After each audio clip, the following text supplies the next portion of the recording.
अध्याय 4 पुरुषोत्तम मास में दान पुण्य का महत्व एक प्राचीन कथा के माध्यम से समझें।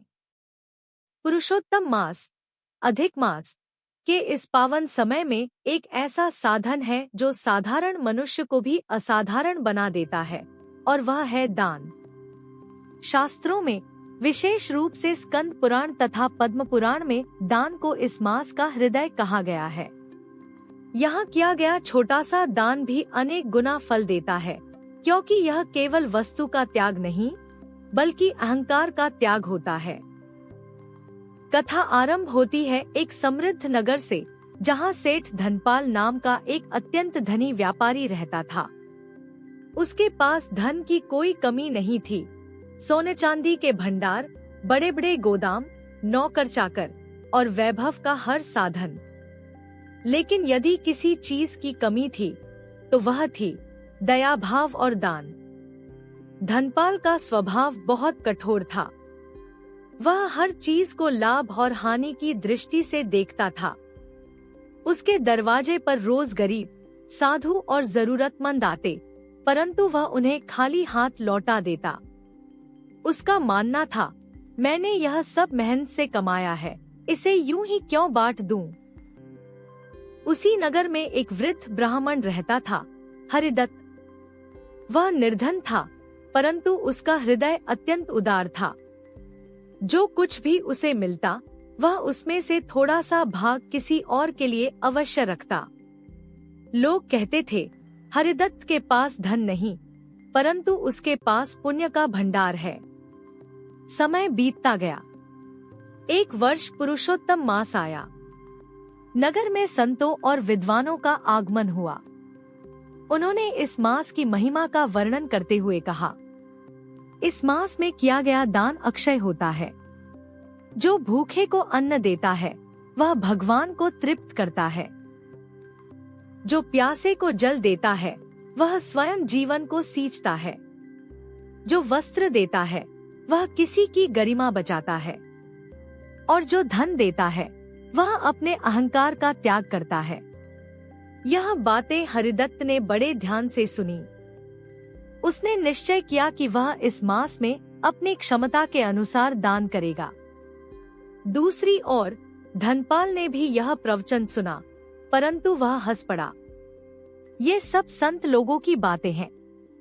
दान देने से कोई अमीर नहीं बनता, बल्कि गरीब ही हो जाता है। परंतु उसी रात धनपाल को एक विचित्र स्वप्न आया।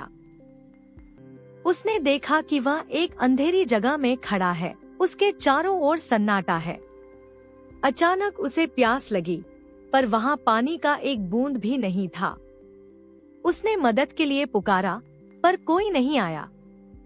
तभी एक दिव्य स्वर गूंजा, धनपाल, जब तुम्हारे पास सब कुछ था, तब तुमने किसी को कुछ नहीं दिया।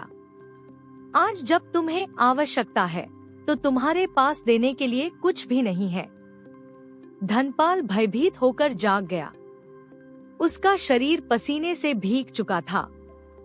उसने सोचा, क्या यह केवल सपना था या कोई संकेत? अगले दिन वह फिर संतों के पास गया। इस बार उसका मन विनम्र था। उसने पूछा, क्या सच में दान इतना महत्वपूर्ण है? संत ने मुस्कुराकर कहा, दान केवल देने का नाम नहीं है, यह अपने भीतर के लोभ को समाप्त करने का साधन है। और पुरुषोत्तम मास में किया गया दान तो सीधे भगवान विष्णु को अर्पित होता है। धनपाल के भीतर कुछ बदलने लगा। उसी दिन उसने देखा कि हरिदत्त अपने छोटे से घर के बाहर खड़ा एक भूखे बच्चे को रोटी खिला रहा था। वह रोटी बहुत साधारण थी, लेकिन बच्चे के चेहरे पर जो संतोष था, वह अमूल्य था। धनपाल ने सोचा, मेरे पास इतना सब कुछ है, फिर भी मैं कभी ऐसा आनंद क्यों नहीं महसूस कर पाया? उसने निर्णय लिया, वह भी दान करेगा। शुरुआत में उसे संकोच हुआ। उसने थोड़ा सा अन्न दान किया, फिर अगले दिन कुछ वस्त्र दिए। धीरे धीरे उसका मन खुलने लगा। एक दिन उसने अपने गोदाम के दरवाजे खोल दिए और घोषणा की, जो भी जरूरतमंद है वह यहाँ से अन्न ले सकता है। लोगों की भीड़ उमड़ पड़ी, लेकिन आश्चर्य की बात यह थी कि जितना वह देता गया उसका भंडार खाली नहीं हुआ, बल्कि बढ़ता ही गया। कुछ ही दिनों में धनपाल का स्वभाव पूरी तरह बदल गया। अब वह दान को बोझ नहीं बल्कि सौभाग्य मानने लगा। एक रात उसे फिर स्वप्न आया। इस बार उसने देखा कि वह एक उज्जवल स्थान पर खड़ा है, चारों ओर प्रकाश है। सामने स्वयं भगवान विष्णु खड़े हैं। भगवान ने मुस्कुराकर कहा, हे धनपाल, तुमने जो परिवर्तन किया है वह मुझे अत्यंत प्रिय है। दान से तुमने केवल दूसरों का नहीं, अपने आत्मा का भी उद्धार किया है। धनपाल की आंखों से आंसू बहने लगे। उसने कहा, हे प्रभु, मुझे अब समझ में आ गया है कि सच्चा धन क्या है। समय के साथ धनपाल और हरिदत्त दोनों ही नगर में आदर्श बन गए। एक के पास पहले धन था और दूसरे के पास दया। अब दोनों के पास सच्चा पुण्य था। पुरुषोत्तम मास में दान का महत्व इसलिए अधिक है क्योंकि यह हमें लेने से देने की ओर ले जाता है।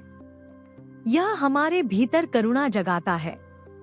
यह हमें भगवान के और करीब लाता है। अन्न दान से जीवन बचता है। जल दान से प्यास मिटती है। वस्त्र दान से सम्मान बचता है और धन दान से अहंकार समाप्त होता है। दान केवल वस्तु का नहीं, भावना का होना चाहिए।